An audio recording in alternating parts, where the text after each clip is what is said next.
Thank you, John. Thank you to the IPA for inviting me here tonight. It is an enormous honor to be here.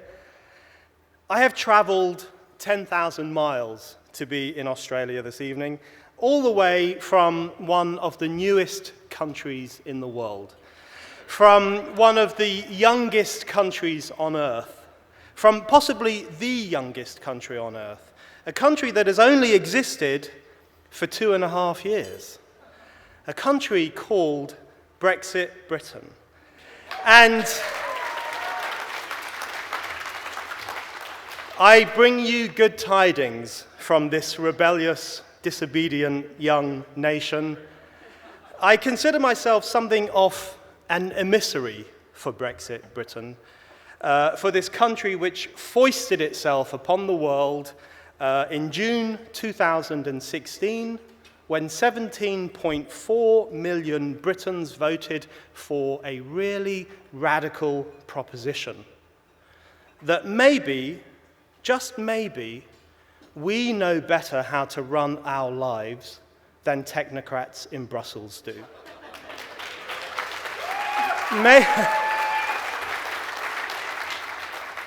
Maybe, just maybe, we have a better sense of what laws we should be governed by and what laws we shouldn't be governed by than unelected commissioners and bureaucrats in Brussels do.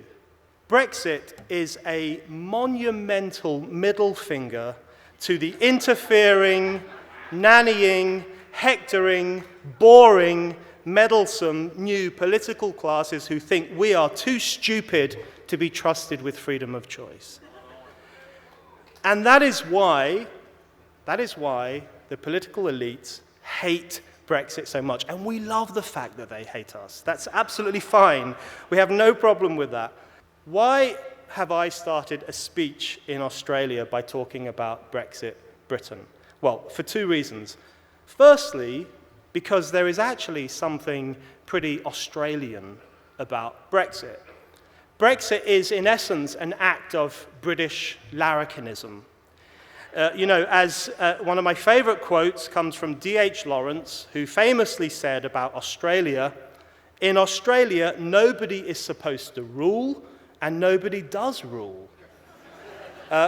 He said, "Ministers are mere instruments, and what really matters is the will of the people." Any ministers in this room should really bear that in mind. And what's happened with Brexit is that Britain is finally catching up with that Australian outlook. It's almost as if the convicts that we cast out to Australia 200 years ago are coming back home and saying, guys, get a grip, stop putting up with all this bullying and meddling in your lives. And the second reason I have kicked off with Brexit in a speech to the IPA in Australia is because I think Brexit is one example of why people like us, people who care deeply for liberty, should feel pretty optimistic right now. It is one of the reasons to be cheerful. It is one of the things that should give us a little spring in our step, because things are turning, things are changing.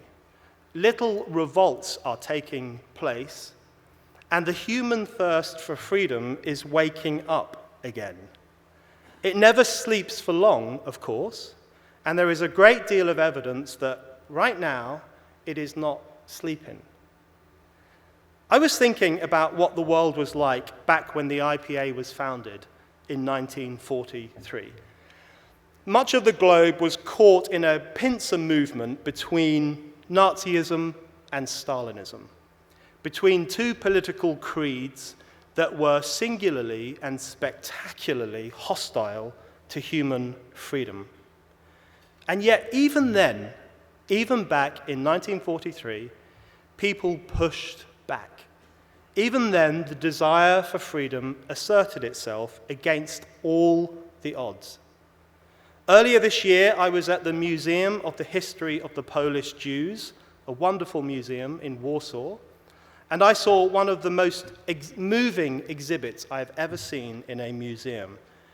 There is a room in this museum that is devoted to all of the magazines and newspapers that were published in the Warsaw Ghetto.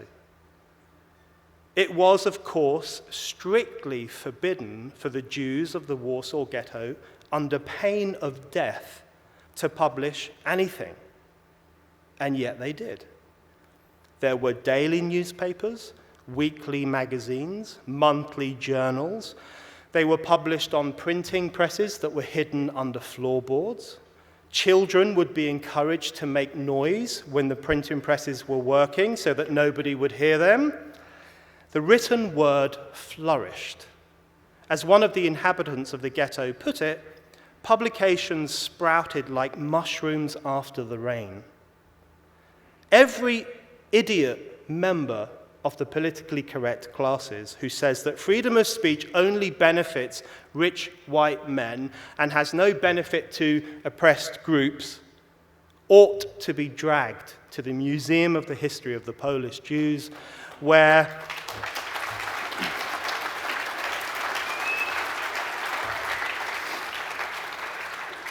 they might discover that even the most oppressed group of the entire 20th century, the Warsaw Ghetto Jews, saw freedom of speech as a light in the darkness, as the one mean they had to maintain their dignity and their humanity.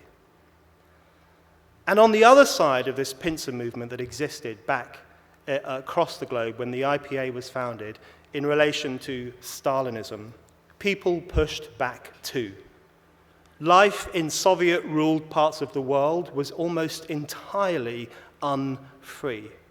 As the Russian novelist Boris Pilnyak put it in 1930s Russia, there is not a single thinking adult in this country who has not thought that he might one day be shot. Boris Pilnyak was shot. But even there, even in the Soviet-ruled parts of the globe, the desire for freedom reared its pesky head. In Hungary in 1956, in Czechoslovakia in 1968, across Europe in 1989. In Liberty Square in Boston, there is a wonderful monument to the 1956 Hungarian Revolution against Stalinist rule, and it has a quote from John F. Kennedy. Kennedy said, "October 23rd, 1956 is a day that will live forever in the annals of free men and nations. It was a day of courage, conscience, and triumph. No other day since history began has shown more clearly the eternal unquenchability of man's desire to be free." Now, I don't care if you are a Kennedy fan or a Kennedy skeptic. There is no denying that that line, the eternal unquenchability of man's desire to be free, is a good line and an accurate one. Of course, in Australia, we've had the 18C cases, various 18C cases, the most shocking of which was the inquisitorial persecution of Bill Leak for the crime of drawing a cartoon, a black mark against the political classes of this country that they allowed something so abominable to happen to one of Australia's greatest men, and a case that the IPA argued against so well. Even though the threats to freedom still exist, and even though they exist in a very insidious fashion, there is a pushback against it. And it's that pushback that I think we should feel incredibly positive about. There's a pushback from large sections of young people. We see this with the IPA's own Generation Liberty. I've seen it in campuses in the US and the UK, where students are gathering together to invite to campuses speakers they are supposedly not allowed to invite, to read newspapers they are supposedly not allowed to read, to play pop songs they are not allowed to play. On 30 British campuses, the pop song Blurred Lines has been banned because apparently it might make men feel rapacious. And some students have rebelled against that banning by purposefully playing the song at university discos. So there is this incredibly interesting positive pushback from millennials who reject the tag of millennial fragility and who are rebelling against the idea that they are fragile and weak and need protection from offensive speech. We see a pushback from various electorates around the world. Brexit is a very good example of that, where people are voting in a way they are supposed to not vote, where they are defying the advice of the establishment, and they are rebelling against the technocratic elites who seek to rule over them. We see a pushback from the realm of technology. It is now entirely possible to leapfrog the mainstream media and to publish your own ideas in your own space, via podcasts, via online magazines, via videos, via YouTube. The realm of the new technology offers so many opportunities for people to express pro-freedom ideas, even though the media itself, the mainstream media, might be hostile to those ideas. So I think we are entering a new era where, yes, the threats to freedom are huge and insidious and awesome sometimes, but there is a rebellion. There are revolts. There are people who are saying there is only so much we can take, and we are going to push back and assert that long-standing thirst for freedom. I think the great role of people who believe in liberty today is to defend individual sovereignty, to defend the idea of the robust, free individual who has the capacity to think for himself, to decide for himself about the value of certain ideas, and to govern his own life as he sees fit. That is the thing that is fundamentally under attack from the political classes we currently live under, and that is the thing that we have to defend against all these people.